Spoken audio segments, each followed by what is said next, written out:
Well, Dolphins fans, unfortunately, we have ourselves a really, really bad football team on our hands. But that's not even the most unfortunate thing. The most unfortunate thing is the sobering reality that we are not likely to see anybody held accountable until at least the end of the year, and maybe not even then. And that is the single most frustrating thing about being a Dolphins fan right now.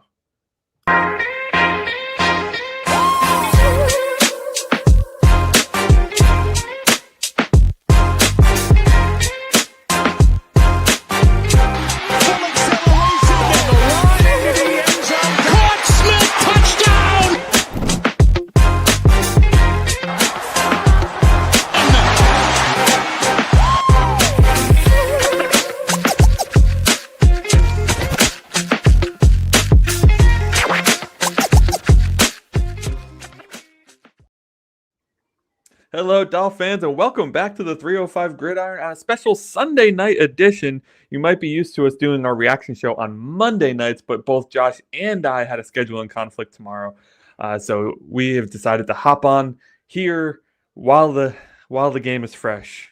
That's a bad move, dude. You know, we questioned this decision within the first couple minutes of the game, honestly, and we even talked about maybe just not doing it. Maybe we don't need to talk about this game. No. But what we also talked about was just logging on, saying we suck, and saying, "All right, have a great. We'll see you on Wednesday." I very much am kind of hopeful that this is only a 30-minute episode. I'm not gonna lie. Yeah. Like, I would be happy with our progress here if we did a 30-minute episode on this horrific game. Yeah. And of course, before we get into the details of the game, let's introduce ourselves. I, of course, am Anthony Penzone, alongside my co-host over here, Josh, aka Aqua Ace. We are just lifelong Dolphins fans that like to talk Miami Dolphins, and in the past in the past that has been a fun thing to do. This year, not so much. We are coming off of an absolute beatdown by the Buffalo Bills. No, I'm just kidding. By the Cleveland Browns. We just got beat down by the 1-5 Cleveland Browns. Yes, we are the 1-5 Miami Dolphins against the 1-5 Cleveland Browns, and they beat us 31-6. Yeah. So this is what it feels like to be a redheaded stepchild, because this game and this season has given me 2007 vibes. 1-15. I don't see. I mean, not to spoil our predictions for the rest of the season, but I don't know if we win another game with how we're playing, with Tua the way he is, and there's no quality backup situation because Wilson is hurt, and you can only expect so much from a 7th-round rookie quarterback in Ewers, who did not look the part, albeit in a really shitty circumstances. I understand that. Yeah. When you have a single ray of hope on an entire roster, that's a problem. And, hats off to Chris Greer and keeping his job. It's great. Yeah. In fact, if we don't win another game the rest of the year, which I'm not saying we won't, but right now, after this game, with the game being so fresh and the team looking so, let's be honest, ass, it doesn't feel like we're going to win another game of the year. And the reality of that situation is that team, that would make us worse than the 2007 team, because they only played 16 games and now we play 17 games. So we would be a 1-16 team were we not able to at least pick up another win. Now, yeah. And I definitely think, we're going to stumble into another win at some point. I hope, maybe not. I don't know, but I can tell you this. The Dolphins are insanely soft right now, mentally, physically. There's nothing about this team that gives me any sort of confidence that they are going to put up a fight, figure it out, turn things around. And Anthony, you know this, like you, but probably even more so, I'm neurotically optimistic about Miami. Mm-hmm. And in our text chain, there are times where you're like, dude, you're crazy. More so for sure. Yeah. There's no fucking way that's happening. Yeah. And I'll tell you what, man, look, if you are a fan of this team and you're watching this team, you have the right to be furious, because what the product that they are putting on the field is high school level productivity, and it's not good. It's not good enough in any way, shape, or form. Yeah, and the most frustrating part is that we're not going to see anybody held accountable. We're not going to. Don't get your hopes up if you're expecting to see a headline that says Mike McDaniel's fired tomorrow, because it's not going to happen. Don't get your hopes up that you're going to see Chris Grier has been relieved of his duties, because again, it's not going to happen. Anthony Weaver is going to stay. Frank Smith is going to stay. Tua will Everybody stay as the starter. Yeah, Tua is going to stay as the starter. I don't care what Mike McDaniel said in his post-game press conference. There's no way he is benching the people who need to be benched in order to make any sort of, impact on this team. Because he comes out afterwards and he's like, well, if guys don't start performing, then I'm going to have to make some changes.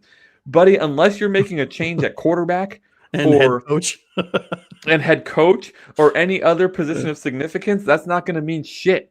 Because you're benching backups to play other backups. The majority of this roster is comprised of backup caliber players. So what message are you sending? Yeah, and not for nothing. If you're going to hold everyone accountable, then it needs to start with you.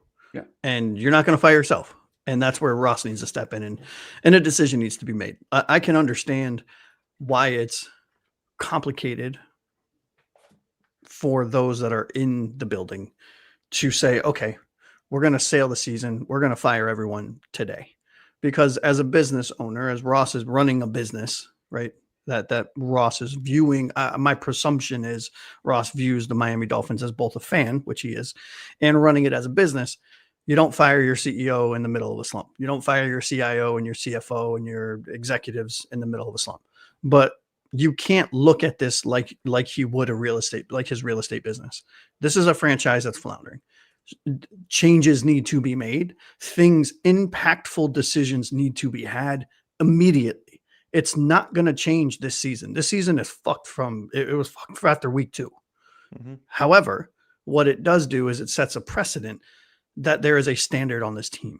It sets a precedent that mediocrity will not be accepted. Well, it'll be accepted for a lot longer than it should. However, there's a breaking point. And I think what it does is it promotes growth starting immediately so that we're rolling into the offseason having made all of the hard decisions so we can hit the ground running. We can start doing all of our research for new coaches. We can start doing all of our researches for GMs. We can start for defensive core, et cetera, today, so that when we hit the ground running in the offseason, we're not starting off we're not starting off in front of the 8 ball. We're starting off behind the 8 ball. What I don't understand is why Ross continues to think that this is acceptable. We started last season 2-6. Mm-hmm. No changes were made. We finished at 8-9. Whoop-de-woo. What did that get us? It got us a worse draft pick. We didn't get a playoff position. We didn't, of course, if we don't get a playoff position, we can't win a playoff game. So what exactly did we gain from going from 2-6 to 8-9, other than a worse draft position in the NFL draft? Like, nothing. Did it build anybody's confidence? Half those guys aren't even here this year. Yeah. We've talked about it before. We have 7 new starters on defense, and the offense has a bunch of new starters as well. 52% of this roster is different from it was last year. So all we really did is keep on 2 guys who are not good at their job and let them continue to not be good at their job. And now we are 1-7 in our last 8 games under Mike McDaniel. Yep. And I just don't understand what we're waiting for. I get your analogy of not firing the CEO in a slump, but this isn't a slump. This is a consistent. No. This is a consistent showing of a lack of progress. It's a consistent showing of a lack of accountability. And quite frankly, it's a consistent showing of being outcoached by an enormous amount. Yeah. No, and in no way, shape, or form was I saying we shouldn't fire them because I know. What I'm saying, my assumption is that's the only logical thing in my head that makes sense, that he's looking at this like he does his other endeavors. For me, you can't do that. I understand the NFL is a business, but you can't look at it like you would every other business, because these are split-second decisions that impact your team for the foreseeable future every single time. And the longer you wait, the more, and I hate to use this terminology, but the more cancer that you have to cut out at the end of all of it. And Tua's regressed, and I'm a Tua guy. All starters across most positions seemingly have regressed. And I don't know, the more I look at it, man, the more I'm just like, we need a full clean. We need clean house, sweep all the crap up, and let's start fresh. It's going to suck for a couple of years, but you know what?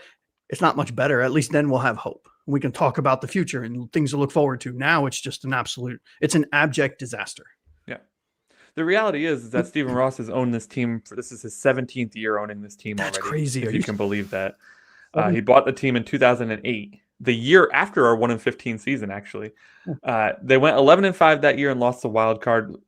Under Stephen Ross, we have made it to the playoffs 4 times, and we have lost in the wild card 4 times. We have finished higher. We've never won the division. Or actually, Stephen Ross's first year we won the division, but we haven't won the division since. So we haven't won the division since 2008. And we've placed second quite a few times, especially under the Mike McDaniel era. Yeah. He hasn't been good at this business. I understand he's a billionaire and he's very good at his businesses that he runs, whatever that is, a real estate or whatever he's doing on the side. And he's made a lot of money doing it. But the business of the NFL has not been a good experience. No. For fans of the team, it's been an awful experience. Yeah. We have watched mediocre after mediocre after mediocre quarterback. The only team that the Browns have more starting quarterbacks than is us. Since 2008, we have had I can't even count it on 2 hands. I'm pretty sure it's more than 10 starting quarterbacks. And we thought Ryan Tannehill was the answer, and we waited way too long to see if he was. Now we think Tua is the answer, and once again, we're waiting way too long to see if he is. If he's not the answer by year 3 or year 4, he is not the answer. Do not give him that second contract. Yeah. I mean, look, in the moment, and I'm not playing devil's advocate, right? I'm not intending to, right?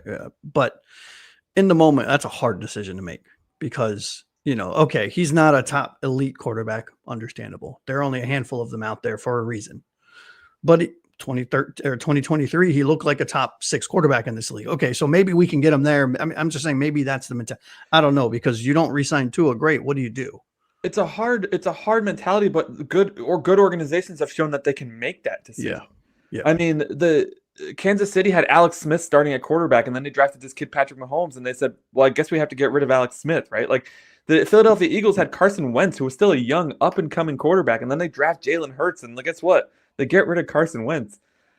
Even the San Francisco 49ers, when they went from Alex Smith to Colin Kaepernick, and then the Colin Kaepernick experiment wasn't working, so then they go and they get a little bit lucky getting Brock Purdy as Mr. Irrelevant. But even before having him as Mr. Irrelevant, I believe they had signed somebody else to take over that position there.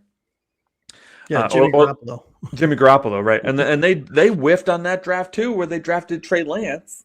All the reports are coming out that, Trey Lance was the GM's guy and Mac Jones was Shanahan's guy. Well, now, neither are good. Neither of them worked out, although Mac is playing pretty well for for San Francisco. But I don't know. They haven't that's the biggest problem under the Stephen Ross era so far, is that he hasn't been willing to make those difficult decisions.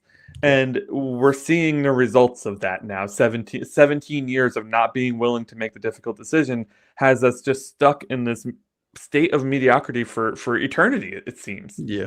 Because now go ahead. Sorry. I was just saying, wrap it up here because I know we want to get to the key takeaways. We're 1-6. There's no future for this season, although for some reason our ownership still thinks that there's some opportunity that maybe we'll make the. How do they see us making the playoffs? How is that possible? It's a tough place to be for fans. I can't imagine the place it is to be for a player on the team, although on the field they don't look like they really could give 2 shits, honestly. Yeah, you can. I mean, I don't like to say this about professional players of any sport because obviously I'm not one of them. I'm not there, and it's a really shitty thing to say. So I say it with as much earnest honesty as I can. They just seem to have checked out. They're going through the motions, right? And I don't understand how Chris Greer has his job, still has a job today, let alone has kept it as long as he had. There needs to be some serious come to Jesus moments. There needs to be some serious accountability. There needs to be some serious Ross needs to look in the mirror and say, okay, what am I going to accept? Is insert person or player meeting that expectation? No, then get them the fuck out. However you do that, fire, trade, give them away. it doesn't matter because when I say a hard reset is needed, I mean we need to rip this thing down to the studs. Yeah. And start over. And it's, as fans, it's shitty. You never want to see your team do that. You like soft rebuilds where there's a transitional period, kind of like what they were saying was going on this year. And it just hasn't happened. It hasn't happened in years. Hasn't happened. Well, they didn't put any talent on the team. You can't have a soft rebuild with no talent. Exactly. Go to the chat. Welcome in, Evelyn. You must not be a baseball fan because this isn't even close to true. Baseball has so many bad owners. It's but there's an understanding that that's acceptable in baseball. Apparently, yeah. As a Red Sox fan, I can say that. And Ross is only the team for 17 years, but we're not saying mediocrity like it's a good thing. I don't know. I wouldn't take it that way. Yeah, no, mediocrity is a very bad thing. It's a nice way for us to say the team sucks ass. I mean, we could say it that way if you want. Yeah. So this team has sucked ass since Ross's first year. Is that better? Because we're trying to be more politically correct, but maybe. Yeah, but Evelyn, you are happy, Evelyn. You're absolutely correct. It's unacceptable. As fans, we can't accept it. As the players shouldn't accept it. And the fact of the matter is, it looks like they are, and that's the big problem. That's the big problem. These players look like they care less than the fans, and that's a problem. Yeah. Yep. Let's get into our key takeaways for this game. We got 3 key takeaways. I don't know how we narrowed it down to 3, but we're kind of getting a little repetitive, sounding like parrots on a week-by-week basis because it's the same issues every single week. So let's get into takeaway number 1. The offense has absolutely no identity. I mean, we're running through Achane. Achane is wrecking it. He's 45-yard run, and then we get a nice pass to Waddle, and then it just dies. And then the rest of the game, it's as if somebody who has never seen a football game before is calling plays. It was an incredibly difficult game to watch because I just had no discernible clue as to what Mike McDaniel was trying to do on offense. And the players played like they had no clue what Mike McDaniel was trying to do on offense. Yeah. I mean, we're talking screens, checkdowns, and hesitation, right? That's what this game read to me. It's a bunch of screens, a bunch of checkdowns, a couple good plays, but then, hey, you know what? Like you said, hey, we're gonna forget what has been working. What have we said that works a lot for this team? The way it is currently constructed, 22 formation, bootlegs, feed Achane the ball on a regular basis. He needs to have 20 plus touches in a game for us to even have a chance at winning. And what happens? We don't do any of that. Zero, none of it. And I don't know, man. Tua doesn't have the arm. He doesn't have the confidence. He doesn't have the accuracy. Now he doesn't even have the accuracy anymore, which is what he was touted for, which was his only saving grace was his ability to read a defense quickly, make the right decision, and put it where it needed to be. Now, I will say this. As a quasi very loose silver lining, there were a bunch of throws that Tua had to put in very small windows, which he did, which were hard 50-50 catches, and we just didn't catch any of them, right? But that does not take away from the fact that Tua is now, 2 games in a row with 3+ interceptions? I think, because it was last week and this week. Yes, yep. That's not a starting caliber quarterback in the NFL. And you can tell he's completely lost all semblance of the 2023 Tua, and it's insanely concerning. Yeah, I mean, you see this consistently. If you don't have a game-breaking arm, then you need to do everything else extremely well. Yep. And right now, Tua is consistently throwing off his back foot. I have no idea why. You don't have the arm strength to throw off your back foot, so why are we throwing? Like, it's the offensive line. I know what the answer is, right? Yeah. The offensive line has been shit. Yeah. But then why aren't we calling more bootlegs to get him out of the pocket like all these other teams I'm watching on Red Zone are doing? You know, like it just feels it's just such. I'm just so tired of the ignorance of the Mike McDaniel era where he's the smartest man in the room and what he says is absolutely going to work. Even if it doesn't work, of course it's going to work because I said it's going to work and I know what I'm doing, so it's going to work. So if we just have to execute it better. No, jackass. It's not working because your offensive line is a bottom 3 offensive line in the league. Your quarterback is scared to step up in the pocket, and I don't really blame him because he's going to get annihilated if he does. Yeah. And your playmakers are not very good. And one of them's out. Waller I don't even know if he played in this game. I saw him out there. He did. But I saw him out there, but then he left. And then they announced he was injured. Yeah, I don't know what happened there. Waddle was on a milk carton all game. Malik Washington can't catch a cold. Like it was such a such a disappointing game on so many levels from the offense, especially. I just don't even know where to start. And it's crazy because it started off so good. Savanaya is the one who had the lead block when Achane ran 45 yards. It was like, holy shit, we might be putting it together. And then it was just... No, do you know what this scheme reminds me of? It feels, or rather what it feels like. It feels neutered, predictable, and just scared to fail, if that makes sense, where it's just one of those things where it's, okay, we're playing not to lose. Yeah. We're not playing to win. And none of it makes sense. None of the play calling makes sense. Situational awareness makes absolutely no sense. The fact that we're still blowing, we're how many years into Mike McDaniel? This is 4. Yeah. And we're still blowing unnecessary timeouts because we can't get a play call in. They're so... Somebody said it on the broadcast, and I don't remember who was announcing the game. Archuleta and somebody else. I forget who the other guy was. One of those two said it, where it's you have to stack the small details. And I'm paraphrasing. I don't remember exactly, but you have to stack Archuleta, the small details in order to either come back or to hold a lead. Yeah. And every third or fourth play, Miami was getting a penalty for the entire game. Yeah, and I don't know. Yeah, Adam Archuleta knows a thing or two about playing on a successful team. Played for the greatest show on turf. Yep. What else? I had one other thing I wanted to say about this offense, and I just forgot about it. I don't even know. It feels like, you know what it feels like? Because you made a good point there. That feels like they're playing scared. They're playing too careful. It feels like when Tannehill came into the league. I forget who the coach was at the time. Sperano? Was it Sperano? Whoever it was. They just royally effed Tannehill up from the word go. Like, he, as a rookie and as pretty much his entire career with Miami, played so scared. It was like... Joe Philbin.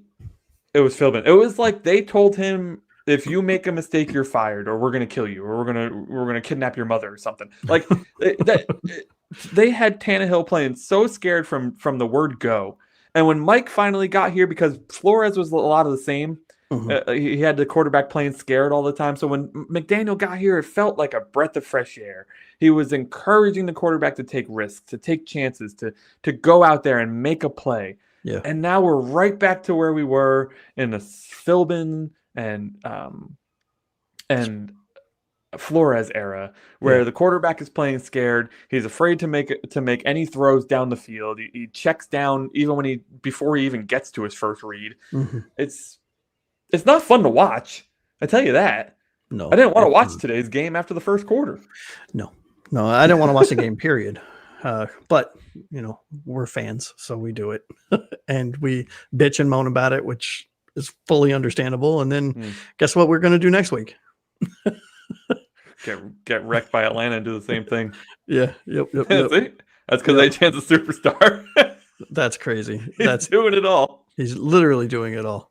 And before we get to takeaway 2, happy Evelyn, thank you so much for joining us live. We know our shows are normally Monday, so appreciate you jumping on.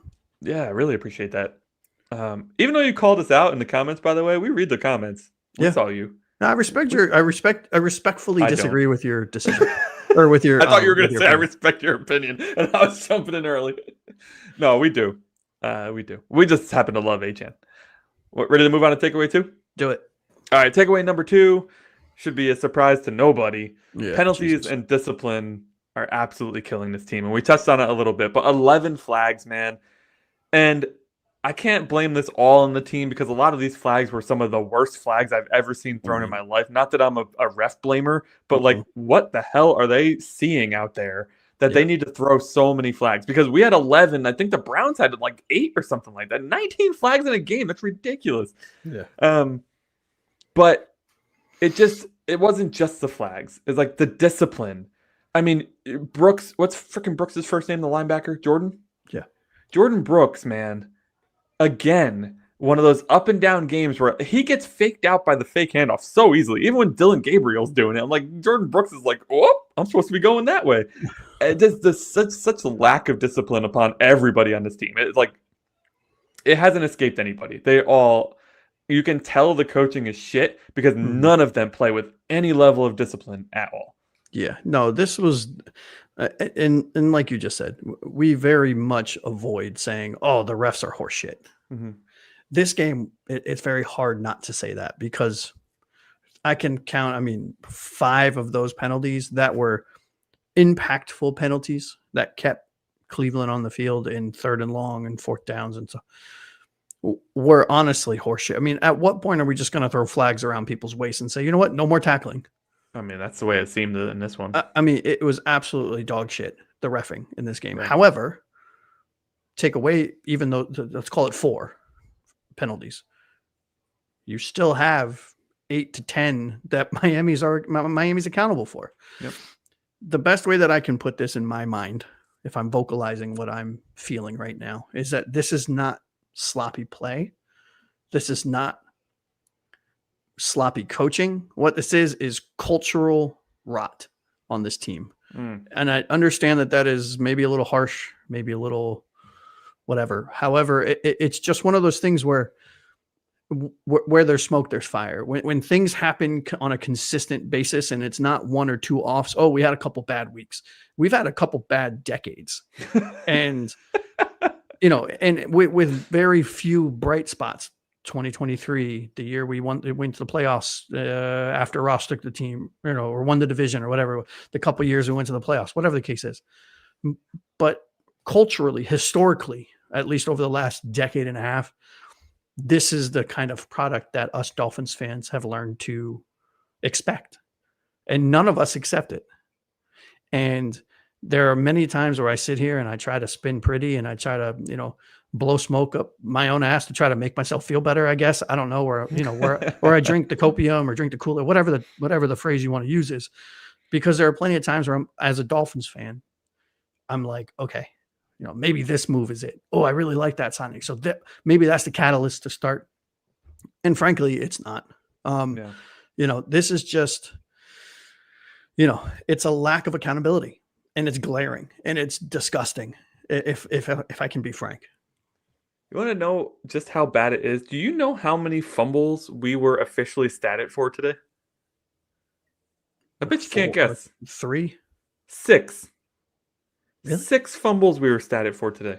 Oh, because a lot of the snaps, those count as fumbles. Tua had 3. Yep. Quinn Ewers had 2. And Eskridge had 1. Yeah. Eskridge was the only one to lose a fumble, but 6 fumbles.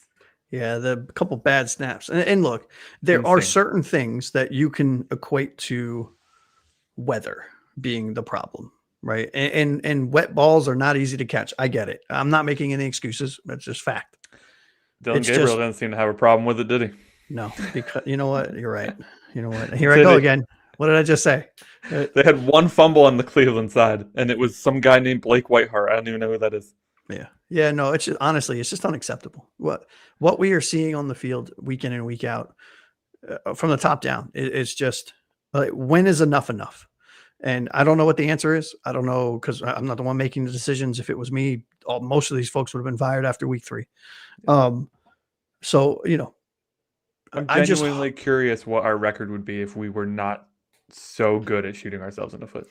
I mean, I genuinely wonder if we would have fired everyone after week 3, we would still have the same record. So, well, yeah, what's the difference? Yeah. I mean, why are we holding on to this nonsense? You know what I mean? All of these distractions can be avoided. Yeah. We can be under the radar with a team that is sold for the future. Just fucking get rid of everyone. Yeah. Like, I don't understand why it's so complicated to say, what are you holding on to? There's nothing good here. Especially since our next 4 games are against playoff caliber teams. Like, what has this staff done to make you think we can beat any of those guys? So what, you're going to wait until we're 1-10 going into the bye to make a move? Or worse? It doesn't make any sense. Like, there's literally nothing to lose by getting rid of these people right now. I mean, we can't be much worse than we are. Let's move on. Takeaway number 3. The defense fought. Yeah. The defense actually played fairly well in this game. They were put in a piss poor position multiple times by Tua and his 3 interceptions again. But it still wasn't good enough. I mean, we let up 31 points. So now our average, I think our average went down a little bit because we only let up 29 the week before. But now we're right back up again. Right back up. I mean, we have let up what? I'm pretty sure we've let up 30 plus points in all but one game this year. And I'll double check that while you talk about it. Yeah, honestly, early on we were in our group chat. We were like, "Oh, defense violent, right? Yeah. Defense is making the read quickly. They're reacting fast. They're making a decision and they're going with it." And Rasul Douglas and Brooks and Ashton Davis was playing really well. Davis was all over the place. Had an interception, reversed on guess what? A penalty. A shit penalty. That's one of the penalties that really pissed me off. Yes, it did. Yep. But nonetheless, not to devil's advocate myself. Devil's advocate in everybody. Yeah, don't put yourself in positions to let the refs impact the game. Yeah. But we do constantly. And this defense at the beginning of the game looked like a different defense than I've seen all year, which was a breath of fresh air. It really was. Kenneth Grant had back-to-back massive stops on their goal line, almost a safety, which it should have been because his knee was down in the end zone. But that's a whole nother conversation. The penalty was in the end zone. Yeah, if the penalty's in the end zone, it's a safety. Yeah, these refs apparently don't know. Yeah, exactly. I mean, so there was some really good stuff, right? However, and maybe we can equate this to the fact that the offense was a 3-and-out machine, so the defense didn't have a chance to rest. Yeah. I don't know what it is, but they slowly got worse and worse and worse and worse and worse and worse and worse. And I don't know. They can't tackle. Towards the end of the game, it was poor decision after poor decision after penalty after penalty, and bad angles constantly. Dotson is notorious this year for taking bad angles. And on that big Judkins run for the touchdown, he bit hard and then took a shitty angle and couldn't make the tackle. I mean, it's just comedy of errors. I mean, truthfully, we had more yards than the Browns did. The defense was just put in such a bad position. They didn't even let up all the touchdowns, right? There was a pick 6 in this game. Yeah. But we had, offensively, we had 219 yards to their 206. So our defense held them to 206 yards, which I would imagine is the best they've done all year. What was there 2 pick 6s or just? I thought there was 2. They had a pick 6 and then they had a pick down to like the 5-yard line. And then Judkins ran it in after. Yeah. So gotcha. So like 14 of those points are really on the offense. Not that it would have mattered because the offense only scored 6. So it wouldn't have done us any good anyway. It's insane. It's insane. Oh man, I'd tell one thing that I wanted to point out though about the defense though is that as good as we thought they were playing, still only 2 sacks on a young quarterback. You should be able to get more than that on Dylan Gabriel, who's out there a lot of the time looking like he has no idea what he's doing because he's a rookie quarterback, like on the Cleveland Browns, and he was a 3rd-round pick. Yeah, but you made him look like a superstar. But Weaver's going to drop everyone in deep coverage instead of keeping everyone close, knowing that their rookie quarterback can't throw the ball past 10 yards. He had 116 yards on the game, 102 after sacks. They did exactly what we said we would have done against ourselves in the preview show. Yep, run the ball and threaten us to stop it. And we could not stop it. They ran the ball 33 times, but Judkins had 25 for 84 and 3 touchdowns. Could you imagine this team without Achane? No, 98 yards from scrimmage for Achane. What would we do as an offense without a player like Achane? It's insane. He statistically had nearly 50% of our yardage. Yeah, we had 219 yards, and he accounted for 98 of it. Mm-hmm. If we didn't have Achane, we'd be screwed. This would be a worse team than 2007. Oh, easy. And like we were talking about this actually in our this is the last thing we're talking about here before we get into our Legends and Letdowns. Like we said, it'll be a bit of a shorter show today. But we were talking about this in our group chat with Delusional Fin Fan who pops in here every once in a while. Is that which team do you think was better, 2007 or 2025?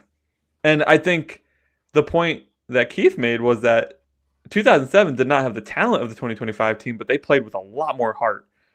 And true? Yeah, very true. Was 07 the year that Dan Campbell took over? Toward middle of the season, I believe. Middle of the season, right? He got the win though. Wait a minute. 2007? Yeah, 2007 was our 1-15 year. Hold on, let me look that up. Filibuster for a minute. All right, yeah. But anyways, like, so if you don't recall the 2007 team, they won one game against the Baltimore Ravens in overtime where Cleo Lemon threw a strike on a slant pass to Greg Camarillo, who broke a tackle and took it all the way for the touchdown in overtime. And that was the only victory we had that entire year. That team was bereft of talent. Our quarterbacks were Cleo Lemon and I think like Brock Heward or something like that. 2015. Was the year that Campbell took over. So who was coaching in 07? Cam Cameron? I think it was Cam Cameron. So. Yeah. Yep. That team was bad. And 2025 has way more talent than that team did, but they may end up with a similar record. Yep. Realistically, Dan Campbell was our interim head coach in 2015, and then we hired Adam Gase. Oh, wow, what a good move that was. Kind of the exact opposite of Dan Campbell. Before we get into Legends and Letdowns, how many wins do you realistically see this team getting? I mean, I don't know. I don't want this to come off as, oh, they're just down because I don't see us winning a single game. Honestly, I mean, genuinely. That's not me like recency bias, like pissed off because of how things have gone and like I genuinely look at this. Look at the schedule. You could say maybe the Jets, but I don't know. I mean, I wouldn't bet the house on it. I see 3. I think we could beat New Orleans, and maybe we steal one from the Jets, and maybe we beat Cincinnati because it's home. Honestly, dude, we already stole one from the Jets. Barely. Maybe we steal another one. We play the Jets better in New York than we play in Miami, though. Yeah, I don't know, man. Even if we don't beat the Jets, I could see New Orleans and Cincinnati. Because I think Joe Flacco's little hoorah on Thursday night or whatever, it won't be such a hoorah by then. Yeah, I don't know, man. I'd take Joe and I don't know. I'm gonna come off like a real salty motherfucker right now, but I'd take Joe Flacco over Tua right now. You know? Yeah, I wouldn't. Joey's not that good. His first game on a new team, he always plays really well, and then All right, let's move into Legends and Letdowns. Legends and Letdowns, if you have your Legends and Letdowns, please throw them in the chat or in the comments below. Legends are players who you were really happy with in this game, and Letdowns, of course, are players that probably shouldn't have gotten on the team bus because they were so bad. All right, man. I am going to start off with you don't even have any Legends. Nope, and I did that on purpose. So the one legend that we have combined was Devon Achane. We've talked quite a bit about him already. 98 yards from the line of scrimmage. Mm-hmm. He had, I think it was something like 9 yards per carry or something like that. Let me just double check that real quick. Achane had 6.3 yards per carry. Sorry, memory is bad. And he was whole offense. Yeah, again, this is 3 weeks running now. Probably actually 7 weeks running. Yeah. So that's it. That's the only positive bright spot for us. If you had another bright spot, please throw it in the chat. If you wanted to call out one of the defensive guys who had a decent game, I wouldn't blame you there. Yeah, and before we get to the letdowns, which I think we're going to talk a little bit more about, in the chat, please let us know. Do you have any letdowns? Do you have any legends in this game? Who do you think played well? Who do you think played bad? I already asked them that. I didn't hear you. Asking them again. I am. I'm sorry. I didn't hear you. Not listening to me. I'm really not. It's okay. It's okay. Let's start. Get us going with your letdowns, though. Yeah. So Mike McDaniel is obviously my number one, and it was a toss up between him. I mean, I have him and my second one, which I won't spoil. But Mike McDaniel, this offense is broken, and there's no other way. It's broken, and it's not getting any better. It's getting marketably worse every single game, and you can see the confusion. You can see the almost, I don't know how to fix this, so I'm just going to call a play and hope they do well kind of vibe, right? It gives me a 16-year-old playing Madden vibe, where he's looking at his long list of plays and he's like, I don't fucking know. Let's try this one. That's just, I don't know. There's no adjustments. This offense has no identity. And again, it's an offense that's broken from the top down. Yeah, I mentioned to you when we were watching the game that Tua throws the pick. There's absolutely no emotion in the coach. Yeah. He's literally sitting there looking at his play sheet as if like there's going to be a magic freaking answer on the play sheet. Crazy. He's like scratching his head, and you're like, "What are you doing?" It's just gonna pop up and give him the answers. Like one of the plays is going to get brighter, right? Right. Yeah, it's just going to be like the Madden, like where you let the coach pick the play. One is just gonna shine, right? Call this one next. I just, I funny. can't even with him, dude. I'm so sick of the Mike McDaniel era at this point. I'd rather not have a coach, and I say that tongue in cheek, but like genuinely, I would rather have some assistant ball boy at this point, because that means we made a decision. So we made a move for the future. What does it take to get a coach with some emotion, too, by the way? Brian Flores looked like a goddamn mannequin sitting on the sideline when he was here. Joe Philbin, I thought, was dead half the time. Adam Gase was terrified constantly. Adam Gase was constantly in a state of fear. Looked like Jim Carrey from The Mask. And then Mike McDaniel comes in, and he has emotion at first, and he's all hyped up, and now by year 4, he's just a zombie on the sideline, legitimately looking like a zombie on the sideline, or a tweaker that should be homeless somewhere down in Miami. I mean, it looks terrible. I don't know what's going on there. Obviously, the pressure of being 1-6 is getting to him, but not quite enough, to say the least. I'm gonna go with Tua as my letdown, dude. He's looking erratic. He looks hesitant. He looks like he just is completely lost trust in himself or lost interest in the game. I don't really know. It's hard to say what somebody's feeling, but just looking at him on the field, like there's a lot left out there. There's a lot of plays being left on the field. There's a lot of missed passes. There's a lot of just lack of leadership. Like, I thought maybe after his big mistake last week with calling out the team, he would come out and try to take on more of a leadership role. If anything, it looked like he was trying less to be a leader out there. He would throw an interception, and then he just has a stupid look on his face like, oh, well, at least I get to go sit down now. I mean, it was just, it's like at some point I'm like, are you just throwing these picks on purpose so you don't have to play? Like, I don't understand what's happening. I love this guy too, because I know we have people in our comments after the fact who are big Tua fans still, and they want to blame everything else. But here is my counterpoint to that. If everything around your quarterback needs to be perfect for your quarterback to be successful, then he is not the answer at quarterback. He's not. No. Right? He's not. Like, I loved Tua when we drafted him. I loved his story. I loved when he took over for Jalen Hurts in the championship game and inevitably won it for Alabama. I loved everything about this guy. I thought the size thing was overplayed. I thought the arm strength concerns were overplayed. I really thought that his ability to see the field, to read a defense, and to make pinpoint accurate passes would make him successful in the league. The reality is it hasn't worked out that way. Could that be because he's got a lot of different coaches over the years and they've all taught him different things and his confidence is at an all-time low? Maybe. But right now he's had a coach who believes in him more than probably his own father believes in him. Yeah. And he's and a front office that legitimately built this team around his strength. Right. You have no excuse now. There's nothing left in the tank. There's nothing left for us to see to determine, is he it or is he not it? I completely understand for those of you who are still hanging on to 2023. That was an amazing season. But if you're looking at the picture as a whole, that's the anomaly, not the norm. Yep. He had an amazing year that year. It's a great point. But as soon as defenses caught up to that offense, that was it. Yeah, and I'm wondering your opinion on this. Do you think that the regression, because there's no, I'm an admitted to a guy, and there's clear regression. Do you put the onus of that regression more on Tua's shoulders, or on Mike McDaniel, the scheme, the kind of stubbornness to evolve or to change, or is it kind of 50-50?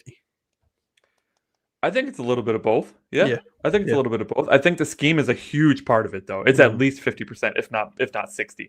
Yeah. The scheme not evolving is huge. But I also think the other half of it is Tua's playing scared. He's not taking those shots, right? He's not putting the trust in his guys to go get it, which after what we saw today, I can't completely blame him because we saw Tanner Conner and Malik Washington both drop passes that were pinpoint accurate. If that was a freaking dime on top of a table, it would have knocked the dime off the table. I mean, that's how good those passes were, and they both dropped them. So it's a little bit of both, man. Tua's not playing well. He's not playing confident. He has no trust in his offensive line. He has no trust in his playmakers, and quite frankly, it looks like he doesn't really have much trust in his coach right now either. Nope. So we're right back to where we were with Flores. Yeah, and I've said it all season, and you've said it in various ways. Tua is going to be a really good backup next year, and is probably going to play really well for his next team eventually, or the next team he starts for. I genuinely believe. There might be a few. He may have to bounce around like Baker and Sam did. Yep. But I do think I could see a situation where Tua is interesting to me.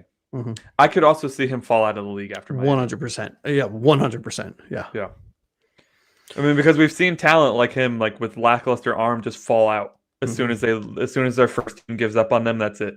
Yeah, I'm really excited to start looking at college quarterbacks. I hear that kid in Alabama is good. I actually wasn't joking in our text. I'm all set with that. He's like Todd. He's like Todd. I never, ever want another Alabama quarterback on my team. Jalen Hurts looks pretty good. All right, the last one of my letdowns was the offensive line. Of course, we literally just talked all about it, so I don't need to say much else. They gave up 10 pressures in this game. Larry Borom is a damn problem. I don't understand why he's still out there. We got Keon Smith out of there almost immediately when he was sucking, but we leave Borom out there. First of all, why are we running to the side that Larry Borom's on when Myles Garrett is lined up on that side? Dude, I don't know. Are we trying to get the running back killed?